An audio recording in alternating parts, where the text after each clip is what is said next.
Today's story takes place in a future where sunlight never reaches the Earth. The entire planet is covered by thick clouds, and it rains non-stop 24 hours a day. This constant rain began after scientists released chemicals into the atmosphere, hoping to adjust the Earth's temperature to make it more suitable for humans. However, their experiment went terribly wrong. Instead of creating a better climate, it resulted in an extreme situation where the weather is now always rainy. The episode explores this dark future where the rain never stops and its effects on the world and its people. The episode begins with a sweeping view of the city, which feels like something out of a cyberpunk world. Giant digital displays flash across the skyline, advertising everything from luxury products to citywide events. Towering skyscrapers rise high above the city, housing the rich, who live in comfort and luxury. On the other side, we see the stark contrast of the slums, where the poor work tirelessly to keep the city running. For the past 2 years, the city has been drenched in constant rain, causing widespread damage to the infrastructure. While the wealthy live in towering high-rise buildings, insulated from the storm, they are indifferent to the suffering below. The poor, trapped in the slums, bear the brunt of the endless rain. Their homes are damaged, their streets flooded, and their lives are marked by struggle and hardship. The scene shifts to a classroom where a bright young girl named Pang is reading the news. Pang is known for her intelligence and is well liked by those around her. She has a close friend named Mook, a mischievous girl full of energy. Both of them live in the slums, but their friendship helps them get through the tough circumstances. As they walk home together, they pass by a shop where the news is playing on a screen. The report talks about the new viruses spreading through the city due to the constant rainfall. The symptoms of these viruses include rashes, blisters on the skin, and other severe effects. While they're watching the news, a man named Mr. Sua walks by.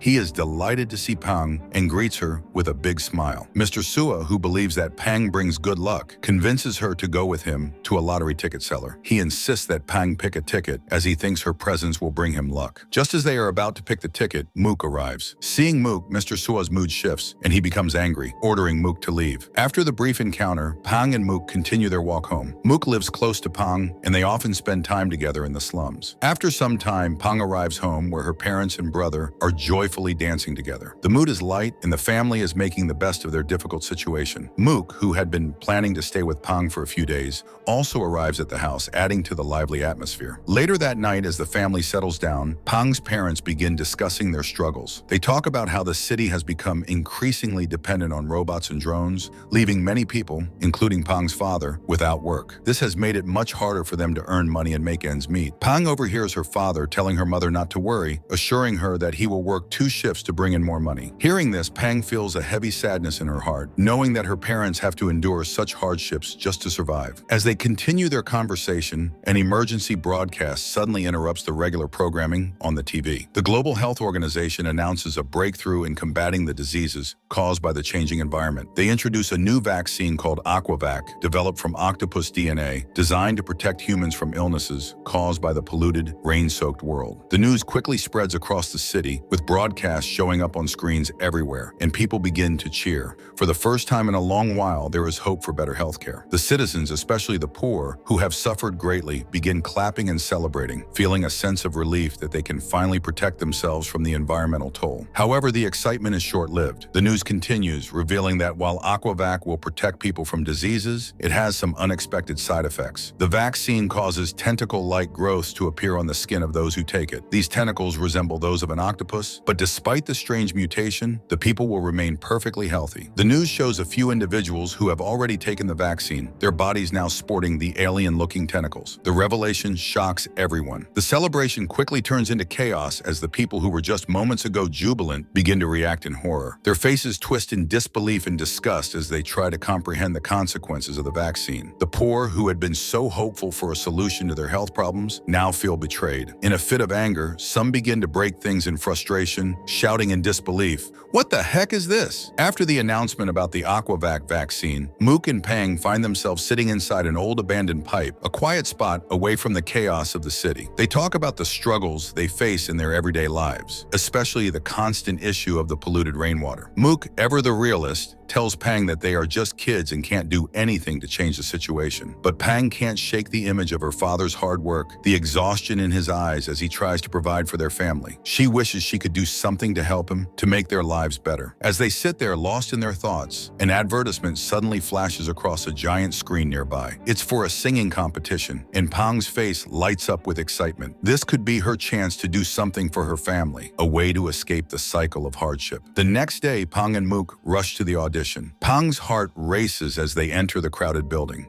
The atmosphere is filled with nervous energy, but Pang is determined. When it's her turn to sing, the nerves hit her hard and she freezes. She feels small, just a young girl with big dreams, but Mook is there by her side, offering words of encouragement. "You've got this," Mook says, reminding Pang that she's doing this for her father, to change their lives. With those words in her mind, Pang finds the courage to begin. She starts to sing, her voice trembling at first, but then it gains strength. As she sings, she tells the judges about her life, the hardships her family faces, the struggles of the slums, and the sacrifices her parents make just to survive. Her raw honesty and emotion touch the judges deeply, and they can't help but be moved by her determination. The judges select Pang, and she smiles, feeling a spark of hope. As she steps off the stage, she shares her dream with the crowd. "If I win, I'll use the money to buy a nice house for my parents. And with the rest, I'll bring the Aquavac vaccine to the slums, so no one has to suffer from disease anymore." Her words are met with a wave of applause and admiration from the crowd, and the judges are deeply impressed by her selflessness and ambition. Pang is invited to the next level of the competition, and soon her story spreads across the city. Her face appears on TV, and she becomes a symbol of hope for the poor. That evening, as she walks through the slums, the people come out to congratulate her. They cheer her on, praising her for her kindness and for dreaming of a better future for them all. Pang's audition video quickly goes viral, spreading across the city and beyond. People everywhere are moved by her powerful story and her desire to help the slum dwellers. As the video gains traction, many start pointing fingers at the government, blaming them for completely ignoring the struggles of the poor. The public outrage grows louder, and even the Prime Minister takes notice of Pang's message. The pressure from the people becomes too much, and in an emergency news broadcast, the Prime Minister responds to the criticism. He announces plans to build a large glass dome over the entire country, aiming to protect it from the harsh weather and ensure the safety of its citizens. The project will begin in the slums, where the conditions are the worst, and the Prime Minister promises to improve the lives of those living there. The following day at school, Pang and Mook's teacher gathers the class together with an important announcement. The Prime Minister will be visiting the school, and everyone is told to dress nicely. The excitement and anticipation in the air are palpable as students eagerly prepare for the big day. Later that evening, they talk about how everything is changing so quickly. Pang wonders aloud how different their lives will be once they become famous. "Now the whole world will know who we are," she says, thinking about how, just a short time ago, no one cared about their struggles. Mook agrees, but also feels a sense of unease. They both know that fame can bring both opportunities and challenges. A strange noise catches their attention. They turn to see a cat approaching them, but this isn't just any cat. It's a piranha cat, a result of the mutations caused by the constant rain and chemical changes in the environment. These new creatures, created by the altered conditions, are far more dangerous than any ordinary animal. The piranha cat can swim through the water with ease, and its powerful jaws are capable of killing its prey like a shark. Its fierce eyes lock onto Pang and Mook, and instinctively, both girls take off running,